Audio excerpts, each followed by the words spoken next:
Hey, this is Randy. Welcome to another segment of E3 Minutes for Life. I'm sitting here on a staircase. This is outside a building on a campus, university campus, and as you look, you can see behind me there's several stairs. We're already up part of the way up the flight of stairs right here. And you know, when you think about going through life, going through work, going through family circumstances, or just whatever else may be going on with you, I think it's easy sometimes for us to get caught up in how long the journey seems, how high the hill seems to try to climb.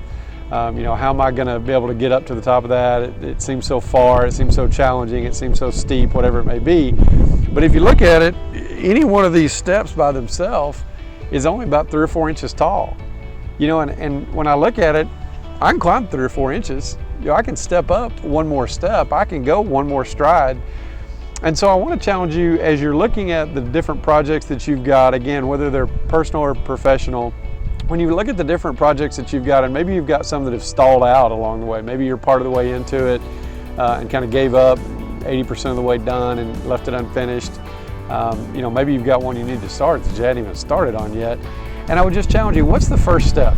You know, don't look at the whole thing. I mean, at some point you obviously have to look at the scope of the whole project.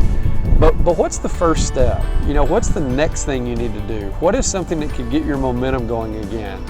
And maybe that 3 to 4 inches to get that next step is enough to get you going again. If you break projects down, if you break life down into small steps and you just begin to say, you know, what's next? What's next? What's next? Instead of what's left, a lot of times it's a lot less daunting.